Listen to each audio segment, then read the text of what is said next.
Manyaman, tara magluto tayo ng pindang manok. Good day mga ka-chefi! Ako po ang Chef Bay Ronnie Marco Miranda. Today's recipe, magluluto tayo ng pindang manok or chicken tocino. Ayun po yung kikatawang manok, luto tane. Ayan, ito naman po mga sangkap na ating gagamitin.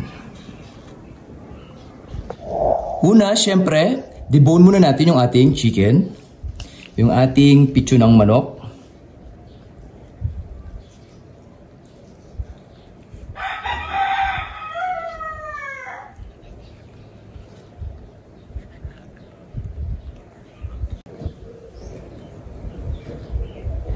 Yan.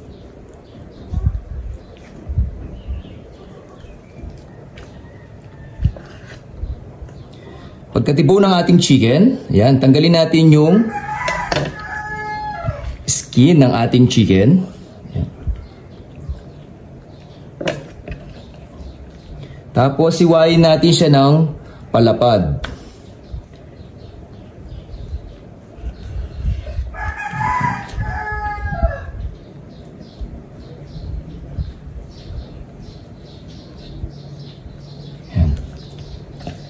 Yan. Pag na-debone na yung ating chicken, ilalagay na natin yung ating salt.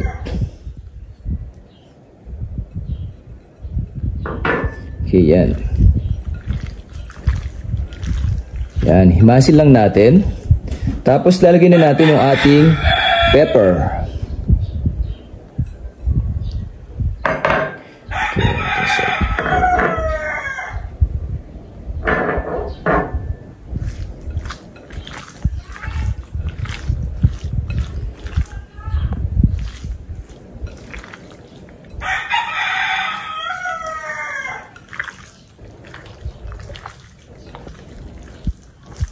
Sunod nating lalagay yung ating garlic.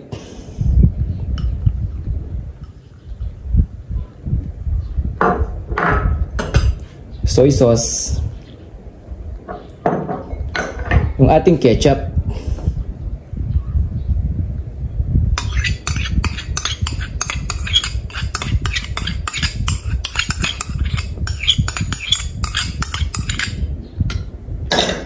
Next, yung ating sugar.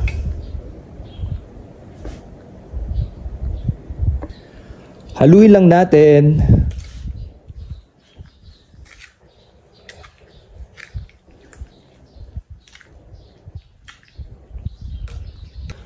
Pag nahalo na natin yung ating chicken, yan, lalagyan na natin yung ating slice na lemon. Ayan, ngayon, inilagay na natin sa ating microwavable container.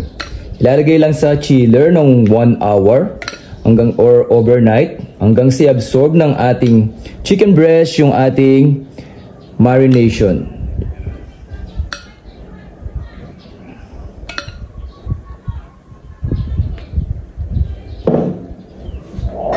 Okay, ngayon magprito na tayo ng ating pindang na manok. Sindihan muna natin yung ating kalan.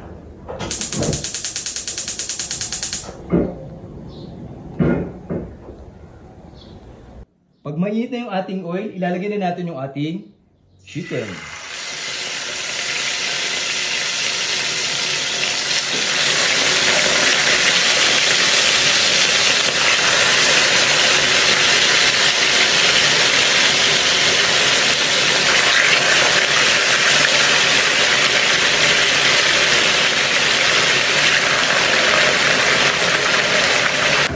Ayan mga ka-chefi, yung ating pindang na manok or chicken tocino.